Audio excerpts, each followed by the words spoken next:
क्या कोई 5000 साल तक जिंदा रह सकता है? विज्ञान और तर्कशास्त्री कहते हैं कि नहीं, किसी इंसान का 5000 साल तक जिंदा रहना मुमकिन ही नहीं है। हम भी यही मानते हैं कि कोई इंसान, कोई जानवर धरती पर 5000 साल तक जिंदा नहीं रह सकता।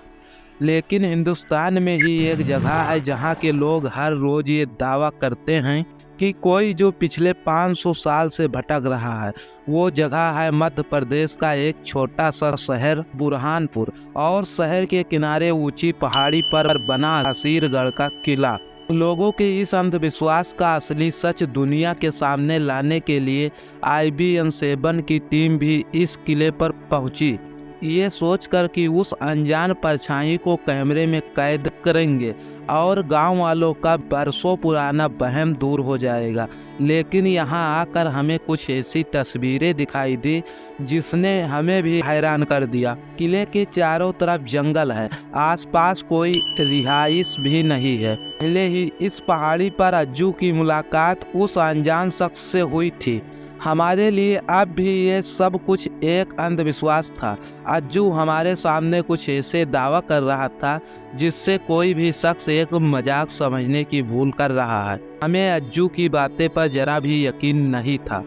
लेकिन फिर हमें एक शख्स मिला, उसने भी उस अनजान शख्स का कुछ वैसा ही हुलिया बायां किया कि कोई है जो पिछले 5000 साल से इन किले में भटक रहा है। उसके माथे पर खून निकलता है। वो परछाई कोई साया, कोई भूत प्रेत नहीं है, बल्कि वो एक जीता जागता इंसान है जो लोगों से बातचीत करता है। गांव वालों ने जिस अनजान शख्स का जिक्र किया, उससे मिलता जुलता एक किरदार महाभारत में भी था, अश्वत्थामा।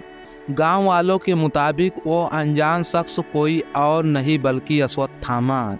पौराणिक कहानियों के मुताबिक पिता द्रोणाचार्य की मृत्यु का बदला लेने के लिए अश्वत्थामा ने अभिमन्यु के पुत्र परीक्षित को मारने के लिए ब्रह्मास्त्र चलाया था। लेकिन जब भगवान श्री कृष्ण ने परीक्षित की रक्षा की और अश्वत्थामा को सजा देने के लिए उसके माथे से मणि निकाल ली और अश्वत्थामा को युगों युगों तक भटकते रहने का श्राप दिया।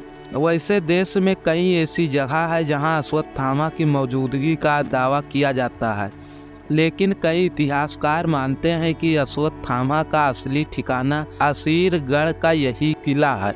हमारे लिए इस गांव और असीरगढ़ के किले का रहस्य गहराता जा रहा था। हमारे सामने भी कई सवाल थे कि क्या वाकई अश्वत्थामा जिंदा है? क्या गांव के लोगों को अश्वत्थामा दिखाई देते हैं? क्या वाकई अश्वत्थामा असीरगढ़ के किले में भटक रहा है? गांव वाले भी उस अनजान शख्स का जो हुलिया बता रहे थे वो अश्वत्थामा की वेशभूषा से मिलता जुलता था। दावा सिर्फ अश्वत्थामा के दिखाई देने का नहीं था, बल्कि दावा ये भी था कि अश्वत्थामा को देखने वाले ज़्यादातर लोग किसी न किसी बीमारी का शिकार हो जाते हैं। कोई पागल हो जाता है तो कोई को लकवा मार जाता है। गांव में हमें इस दावे का जीता जागता सबूत भी मिला।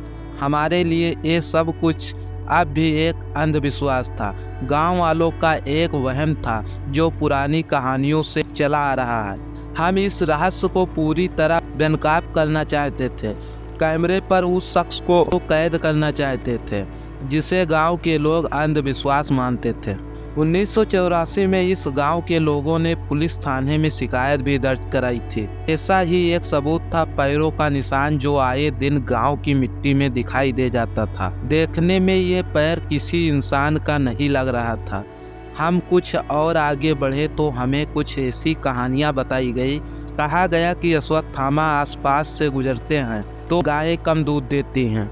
कहा जाता है कि गायों का दूध अश्वत्थामा ही पी जाते हैं। हम ये सोच रहे हैं कि शायद ये सब कुछ किसी शरारत होगी।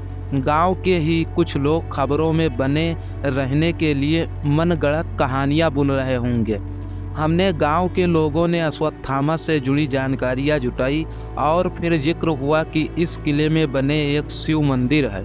बताया जाता है कि ये मंदिर पांडवों के वक्त का है और रोज उस शिव मंदिर में अश्वत्थामा पूजा करने आते हैं। इस मंदिर को लेकर भी कई रहस्य है।